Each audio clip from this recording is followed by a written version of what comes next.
10वां प्रश्न कह रहा है कि अगर किसी समांतर श्रेणी का 17वां पद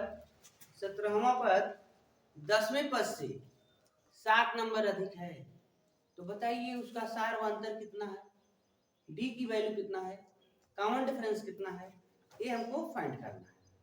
ठीक है, तो देखो इसको कैसे हम लिख सकते हैं। पहले प्रश्न देखेंगे तो प्रश्न कह रहा है ना कि 17 नंबर का जो पद है तो 17वां पद, तो 17वां पद श्रेणी से कैसे हम लिखते हैं।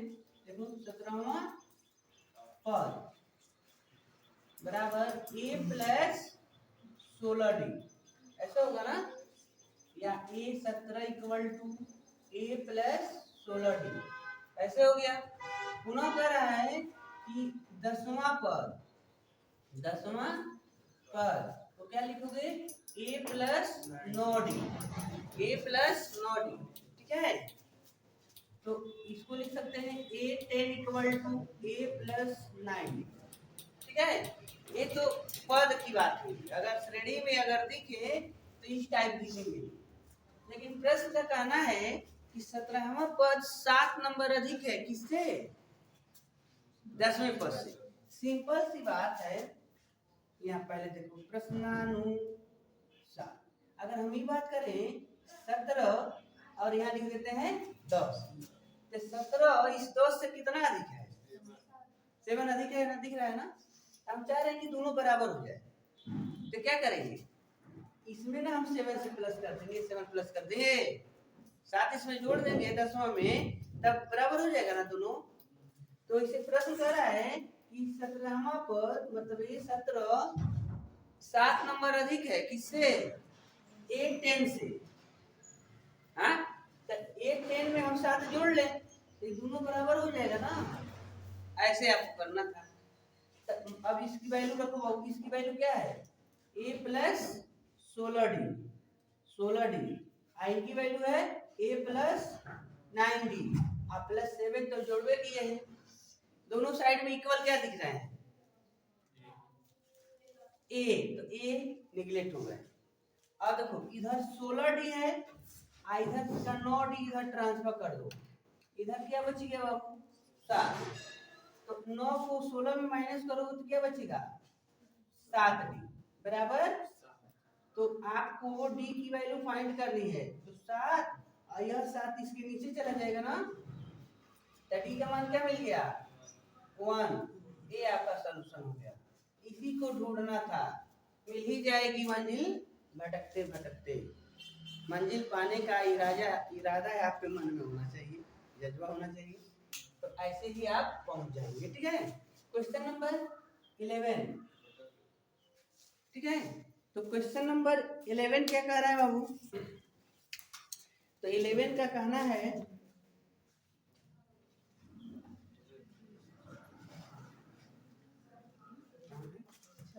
ठीक है 3, 15, 17, 39, सॉरी 3, 15, 27, 39 ऐसे दिया है।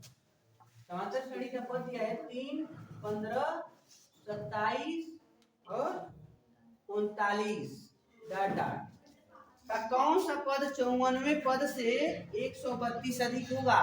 बहुत खतरनाक सवाल है, अरे कि कौन सा पद जो है 54वें पद से 132 अधिक होगा। ठीक है, पकड़िए। अब देखो बाबू यहाँ पर ये तो श्रेणी में है, तो इनका चौथा पद क्या है 39 है, तो पूछ रहा है कि कौन सा इसमें ऐसा पद होगा जो 54वें नंबर पर पद संख्या होंगे उससे 132 अधिक होगा। तो पहले तो हम 54वें पद को ढूंढेंगे, चलो पता करते हैं कि 54वां पद क्या है, 54वें नंबर पर आने वाली संख्या क्या है। ठीक है, तो लिखते हैं यहाँ पर, तो यहाँ पर a की वैल्यू क्या है 3 और d का मान क्या है, इसको इसमें माइनस कर लो 12, और हमको फाइंड करना है कौन सा पद, n का मान है 54 नंबर का संख्या ज्ञात करनी है। तो हम फार्मूला जानते हैं an equal to a plus n minus 1 into D. तो a 54, a की जगह पर 3 और यहाँ क्या लिखोगे 54 माइनस 1 करेंगे ना तो क्या हो जाएगा 53 डी। डी का मान 12। तो कितना हो गया हो 3 प्लस 12 36 और 12 25 60 3 63। ऐड कर लो 639 39 हो गया, मतलब इसको इसमें ऐड कर लिया। अब हमको 54वां पद मिल गया, 54 नंबर की संख्या मिल गई।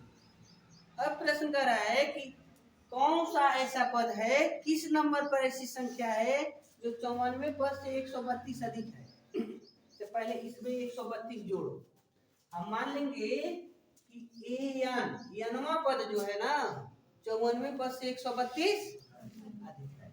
आ जाओ यहाँ लिखेंगे 100 पहले लिखेंगे 639 इसमें जोड़ लिए 132। 54वें पद से 132 अधिक होना चाहिए ना, 54वें पद में 132 जोड़ लीजिए। तो जोड़ो कितना हो रहा है बाबू 9 2 11 3 3 6 1 7 और 6 1 7 771। यानवा पद क्या है, अब यह पता करना है कि कौन जगह पर 771 है। 54वां पद 639 है, अब पता नहीं कौन सा पद 771 है। तो यह संख्या इससे 132 अधिक ना है, क्योंकि अभी 132 ऐड किए हैं तभी ना पता चला। तो यही पता करना है कि किस जगह पर है, कौन सा पद है। लाजवाब प्रश्न है, इसी के टाइप से इसको सॉल्व कर दीजिए। ए और डी का मान आपको पता है, एन की वैल्यू निकल जाएगी। तो एन की वैल्यू के लिए ये बताओ, बार बार हम कुछ ऐसे कर रहे हैं, देखो तो an बराबर a plus n minus 1 into D कर रहे हैं ना। तो इससे बढ़िया अगर सीधे n की वैल्यू की निकालने के लिए कोनो फार्मूला है, ऐसे कर लेगा। इसको इधर ट्रांसफर करो, चलो एक फार्मूला बना रहे हैं an माइनस a इस d को इसके नीचे ला दो, d बराबर n माइनस 1। इस 1 को इधर ट्रांसफर कर देते हैं, तो ये फार्मूला हो जाएगा प्लस 1 इक्वल टू n। यानी n का मान निकालना है, आप इस टाइप लिख सकते हो n बराबर an minus a upon d plus 1। ठीक है, तो आप यहाँ ना लिख के सीधे यही लिख लो, लेकिन ये भुला जाओगे, भूल जाएंगे आप। यही आसान है, ठीक है, क्योंकि इसमें मान रखते जाएंगे, जो जो मान मिला है और उसका कैलकुलेशन कर लेंगे। ये थोड़ा सा याद रखना है, ये परेशानी की बात है, ठीक है। लेकिन चलो इस पर हम सवाल लगा देते हैं, बाद में आप इसी का यूज करना, इसी से तो ये बना है। तो एन के मान क्या है भाई 771 माइनस ए का मान है 3, डी का मान है 12, यहाँ से लिख रहे हैं, और प्लस 1। तो एन इक्वल टू घटाएंगे तो 700 कितना हुआ 68 बट्टी में 12 प्लस में 1, n बराबर भाग दो भाई, 12 छके 72 73 है, तो 12 से डिवाइड कर रहे हैं तो 12 छके 72 बच गया 4, अब 48 हो गया, 12 चौको प्लस 1, तो n की वैल्यू हो गया 65। 54वां पद बाबू अगर 639 है तो 65वां पद क्या है 771 है, जो 54वें पद से 132 अधिक है। इस तरीका से इस प्रश्न का सलूशन हम प्राप्त कर लिए। इस टाइप के प्रश्न को आप बार बार रिवाइज करेंगे। पहले तो इसी प्रश्न को कम से कम 2-3 बार आप अपने कॉपी पर नोट करते हैं, लिखते हैं। एक बार देख कर लिखिए, 2 बार बिना देखे लिखिए, तो आपको ये प्रश्न आसान हो जाएगा। ठीक है, आशा करते हैं कि आपको ये अच्छा लग रहा है, तो लाइक करो। और दोनों समांतर श्रेणी में उनका सार्वंतर सेम है, समान है। तो क्वेश्चन 12 है, चलो 12 लिख लो। तो दो समांतर श्रेणी के सार्वंतर समान है। तो कह रहे हैं कि अगर 100वें पदों का पहले श्रेणी का 100वां पद में दूसरे श्रेणी के 100वें पद को माइनस करते हैं तो क्या रिजल्ट आता है 100 आता है। पहले श्रेणी के 100वें पद में दूसरे श्रेणी के 100वें पद को घटा देते हैं तो हमको रिजल्ट 100 मिलता है। तो बताओ पहले श्रेणी के 1000वें पद में दूसरे श्रेणी के 1000वें पद को माइनस कर दें तो रिजल्ट क्या आएगा, ये हमको याद करना है। ठीक है, तो सबसे पहले तो हम श्रेणी लिखेंगे। मान लो पहला श्रेणी जो है, देखो पहला श्रेणी यानी ए प्लस डी, ए प्लस 2d, ए प्लस 3d, ऐसे करते करते हम 100वां पद क्या लिखेंगे, ए प्लस 99d, ऐसे करते करते बताओ 1000वां पद क्या लिखेंगे, ए प्लस 999d। ठीक है, ऐसे भी और भी लिखा जा सकता है। तो ये पहला श्रेणी हो गया। हाँ, और चलो दूसरा श्रेणी लिखते हैं। दूसरा समांतर श्रेणी। तब देखो इसमें पहले में हम ए लिखे हैं ना पहला पद, अब पहले पद में डी जोड़ते गए हैं, दूसरे में हम दूसरा कुछ लिखेंगे। मान लो जैसे है 2 4 6 8 ये समांतर श्रेणी है, तब दूसरा समांतर श्रेणी लिखना है तो 1 3 5 7 ऐसे लिख रहे हैं ना। तो सम संख्याओं का समांतर श्रेणी है, आई विषम संख्याओं का है। तो इसमें पहला पद 2 है, इसमें 1 है ना, तो अलग अलग ना दिखाना होगा पहला पद। तो अगर हम दूसरा समांतर श्रेणी लिख रहे हैं तो इनमें हम पहला पद क्या लिख देंगे, यक्स लिख देंगे, पहला पद यक्स। तो जैसे ए था तो ए प्लस बी लिखा गया है, तो इसमें क्या लिखेंगे, यक्स प्लस डी। डी को क्यों नहीं चेंज कर रहे हैं, क्योंकि यहाँ लिखा है सार्वंतर समान है, दोनों में सार्वंतर समान है। ठीक है, तो दूसरा पद हो गया x प्लस डी, तीसरा पद x प्लस 2d, चौथा पद लिखोगे तो x प्लस 3d। ये बताओ 100वां पद इसमें क्या होगा, x प्लस 99d। ऐसे 1000वां पद क्या होगा, x प्लस 99d ऐसे। ठीक है, दूसरा हो गया। अब प्रश्न के अनुसार, प्रश्नानुसार प्रश्न कर रहे हैं 100वें पद का अंतर 100 है, 100वें पद का अंतर 100 है। तो 100वां पद क्या है भाई, 100वां पद है ना में a प्लस 99d पहले श्रेणी से ले लिए, और दूसरे श्रेणी का 100वां पद लाओ तो x प्लस 99d। अंतर का मतलब होता है घटाना, माइनस करना। तो पहले के 100वें पद में दूसरे के 100वें पद को घटाएंगे तो इसका मान कितना होगा, 100। ये 100 के बराबर होगा। ठीक है, तो इसको ऐसे लिखो a प्लस 99d और माइनस यक्स, यहाँ हो जाएगा माइनस 99d बराबर 100। इनसे कट गया ना, सेम है तो कट गया। ठीक है, बाकी लिखिए a माइनस यक्स बराबर 100, इक्वेशन नंबर 3। इसको बचाकर छुपा कर रखिए। अब आ जाइए अगला बात, यदि कर 1000वें पद का अंतर, 1000वें पद का अंतर। ठीक है बाबू, चलो तो 1000वां पद पहले श्रेणी का क्या है, a प्लस 999d। इसमें दूसरे श्रेणी के 1000वां पद घटाएंगे तो क्या है, माइनस यक्स प्लस 999d। ये नहीं पता है कि ये किसके बराबर है, ये तो हमको ज्ञात करना है। चलो इसको सॉल्व करो, a प्लस 999d और माइनस जब टूटेगा तो माइनस यक्स और ये माइनस 999d, तो ये कट गए सेम है तो क्या बचा, a माइनस यक्स। अभी बताओ इसका मान तो हमको पता नहीं है, लेकिन समीकरण 3 में इसी का मान 100 है। इसका मतलब ये हो जा a माइनस यक्स बराबर हम क्या लिखेंगे, 100 लिखेंगे। इसका ही मतलब हो गया 100वें पदों का अंतर भी, सॉरी 1000वें पदों का अंतर भी 100 है। यहाँ लिखना 1000वें पदों का अंतर 100 है। इस तरीका से प्रश्न सॉल्व हो जाएगा। चलिए प्रश्न नंबर 13 और 14 आपके सामने बोर्ड पर दिख रहा है, ठीक है। तो प्रश्न नंबर 13 में कह रहा है 7 से विभाजित होने वाली कुल कितनी संख्याएं हैं। 7 से कितनी संख्याएं हैं जो विभाजित हो सकती हैं, ठीक है। और या 14 नंबर का प्रश्न कह रहा है कि 10 और 250 के बीच में 4 के कितने गुणज हैं।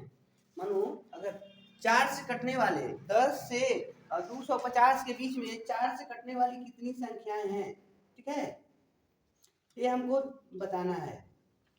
तो सबसे पहले हम देखेंगे कि 7 से कटने वाली कितनी संख्याएं हैं, 7 से कौन कौन संख्या विभाजित हो सकती है, इनके बारे में हम लोग को बात करनी है।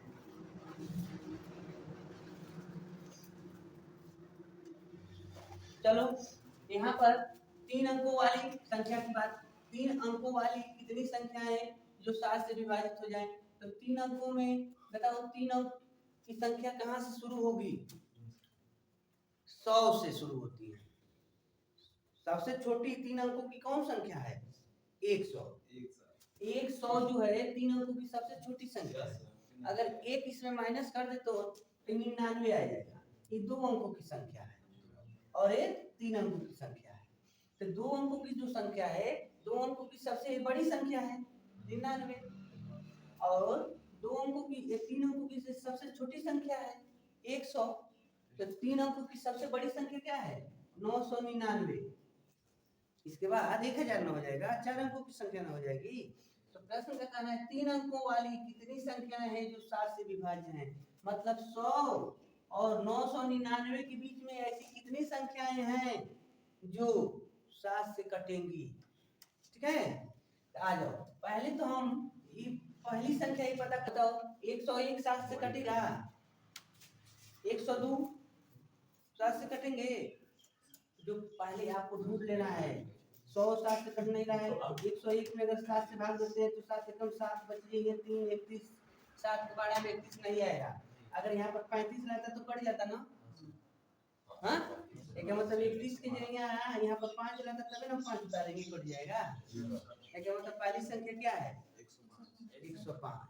105 है जो 7 से कटने वाली है। आ जाओ यहाँ लिखते हैं 3 अंकों की संख्या जो 7 से विभाज्य है, ठीक है। 7 से कटने वाली हम संख्या लिखने जा रहे हैं। तो ऐसा तो है नहीं कि हम सब लिख लेंगे, लेकिन जहां से शुरू हो रहा है उनको लिख रहे हैं। पहली संख्या है 105। 105 अब दूसरी संख्या कौन होगी जो 7 से कट जाएगी भाई, इसमें 7 प्लस कर लो, 7 प्लस कर लोगे तो 7 5 12 112 हो गया। 112 7 से कट जाएगा। डाउट हो तो आओ देख लेते हैं। 112 में 7 से हम भाग देते हैं तो 7 से कम 7 बचेगा कितना 4, 2 को उतार 7 6 के 42 कट गया ना ये। तो दूसरी संख्या मिल गई। तीसरी संख्या बताओ, तीसरी संख्या क्या होगी, इसके साथ 7 प्लस कर लो, 7 से कट रहा है ना तो 7 डिफरेंस है, ठीक है। जैसे इसमें 7 जोड़ लोगे बाबू तो क्या मिल गया 119, ठीक है। तो 119 डाउट है तो काटो, 7 से कम 7 4 बचा, 9 उतार लिए, 7 7 49। तो चलो मिल गई आपको ये सीरीज, लेकिन अंतिम नंबर भी लिखना है। अब मान लो 3 अंकों की सबसे बड़ी संख्या 999 है, क्या 999 7 से कटेगा, नहीं कटेगा, ठीक है, ये नहीं कटने वाले। तो आ जाइए, कैसे पता चलेगा कि ये 7 से कटेगा कि नहीं। क्या करना चाहिए कि इसको इसके साथ ऐड करो तो 18 में 9 माइनस करो, बीच वाला माइनस करो तो 9 पे चले, 9 7 के पहाड़े में नहीं है। ऐसे नंबरों को लिखिए जो 7 से कटते हो। तब अब क्या लिखेंगे हम, मान लो अगर हम 995 से शुरू कर ले, देखिए 995 कट रहा है तो 9 और 5 कितना हो गया 14 में 9 माइनस करोगे तो कितना बचेगा, 14 में 9 माइनस करेंगे 5 बच रहा है ना, 5 नहीं कट रहा है, मतलब 5 अच्छा 97 लिखते देखें तो 9 7 कितना हो गया? 9 और 7 16, ठीक है। अब 16 में 9 माइनस करो तो 7 बचेगा। तो देख लिए ये कट रहा है 7 से, 7 कम 7 तो बचेगा 2 29, 7 त्रिके 7 चुको 28 बचेगा 1। हाँ अब 7 तो नहीं करना ठीक है। तो 98 तो मान लो यहाँ 8 उतारेंगे ना कटेगा नहीं कट रहा है। तो एक काम करो 94 पर चलो 94 अगर देते ना बाबू तो यहाँ पर अब 4 उतारेंगे तो 94 कट गया। इसका मतलब 3 अंकों की सबसे बड़ी संख्या 994 है जो 7 से विभाजित होने वाली है। ऐसे आप यहाँ पर लिख लेंगे ठीक है। अब चलो अब हमको ये पता करना है इस श्रेणी में कुल कितने पद हैं। अगर ये पता चल जाएगा तो वही उतना संख्या होगी जो 7 से कट रही है 3 अंकों की, ठीक है। तो a की वैल्यू क्या है बाबू 105, d का मान 7 और an के मान 994 मतलब अंतिम पद वही ना है। तो an की वैल्यू हमको पता करनी है कुल कितने पद हैं। तो an equal to a plus n minus 1 into D. तो an की जगह पर 994, a की जगह पर 105 प्लस यहाँ पर क्या लिखेंगे n की मान नहीं पता है हमको, n नहीं पता है और d का मान 7। तो इसको इधर ट्रांसफर कर लो तो 994 minus 105 n minus 1 into D, sorry d की जगह पर 7। तो यहाँ पर घटाओ तो 14 में 5 जा 9, 8 में 0 8 और यहाँ 9 में 1 8। इधर n माइनस 1 इस 7 को इसके नीचे ले आओ भाग मिलाने तो 7 कम 8 में से बच गया अब 18 हो गया 7 दूनी 14 4 बच गया 49 हो गया 7 7 n माइनस 1 यह माइनस 1 आके इससे जुट जाएगा तो n की वैल्यू क्या मिल गई 128 यानी 3 अंकों की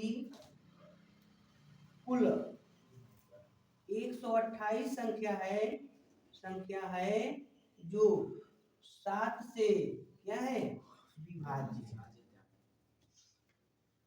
डिविजन बाय 7, ठीक है। इस तरीके से एक क्वेश्चन सॉल्व हो जाते हैं।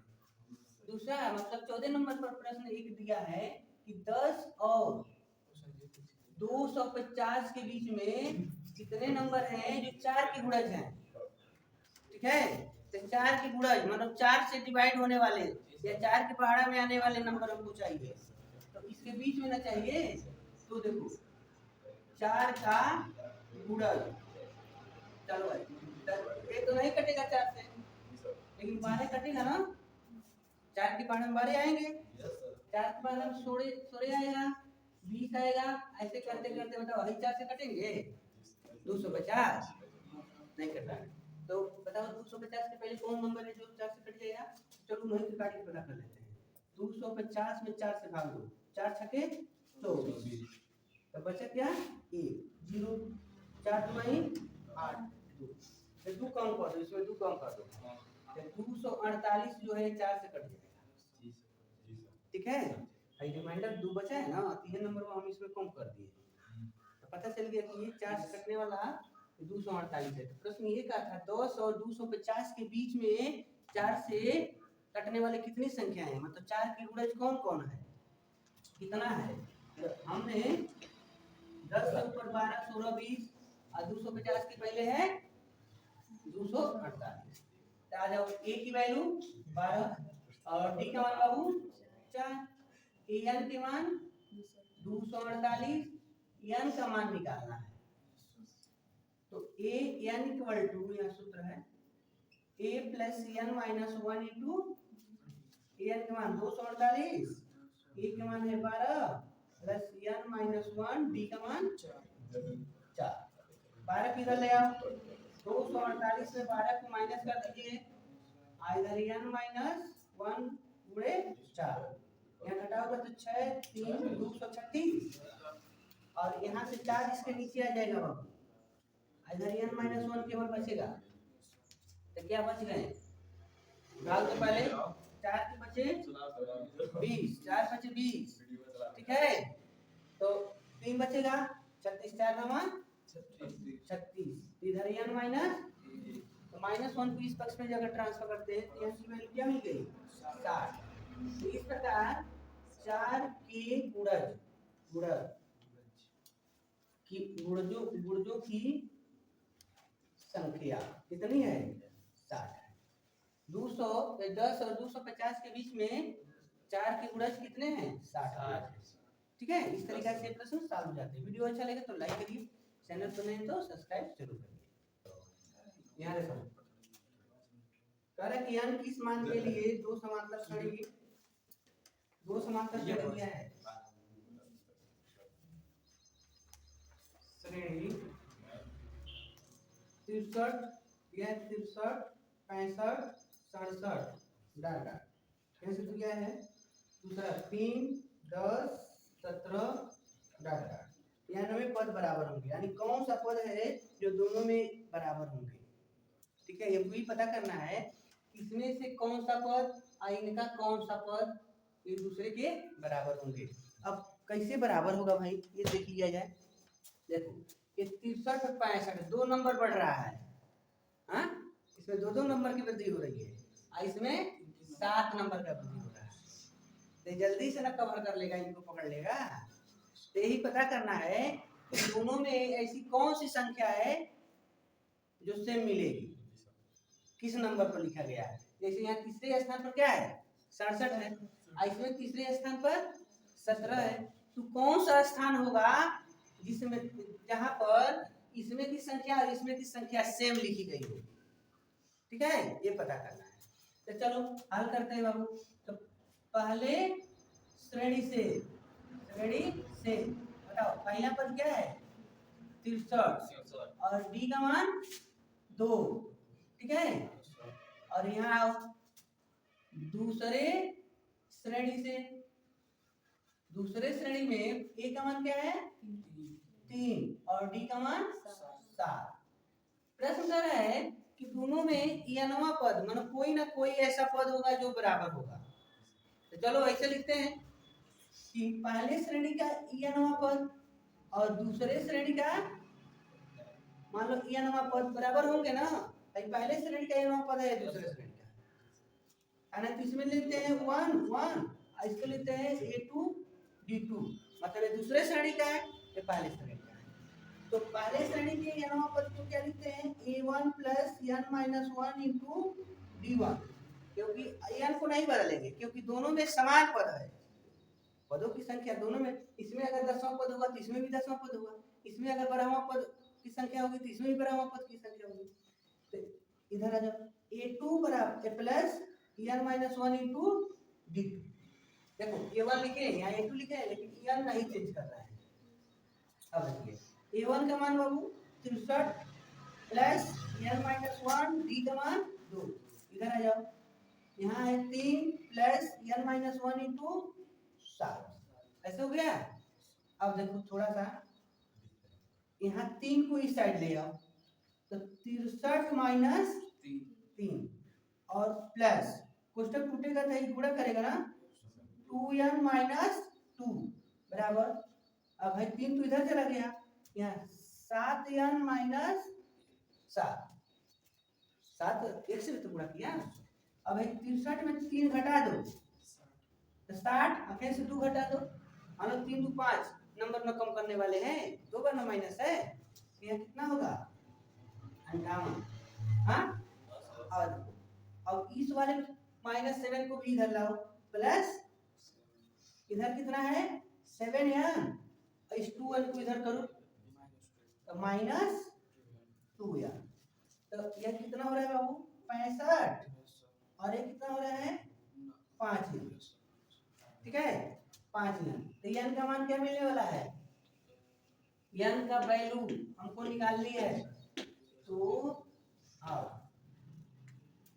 यहाँ n इक्वल टू 65 बट्टे में 5 यानी इक्वल टू 13 × 5 65 होता है ना। 13वां पद दोनों का सेम होगा, एक आंसर है। लेकिन अगर आपको डाउट है तो आओ 13वां पद निकाल के दिखा दे आपको कि सेम है कि नहीं है। तो पहले श्रेणी का 13वां पद a 13, तो पहले श्रेणी में e का मान क्या है, वैसे इसको लिख सकते हैं ना a + 12d, तो a का मान 63 + 12 × d का मान 2, तो 2, तो 63 + 12 दूनी 24, 4 3 7 और 6 2 8, 87 मिला ना 13वां पद। अब आ जाओ दूसरे श्रेणी का निकाल के देखें, ये 13 दूसरे श्रेणी का a2 + 12d, तो दूसरे श्रेणी में पहला पद है 3 + 12 × d का मान क्या है, 3 + 12 = 84, जो देखो यो 87 आ गए ना। तो इस वाले श्रेणी का 13वां पद भी 87 है और दूसरे श्रेणी का भी 13वां पद 87 है। इस तरीका से हमको आंसर प्राप्त हो गया, आंसर 13 आ गया। ठीक है, वीडियो अच्छा लगे तो लाइक जरूर करिए।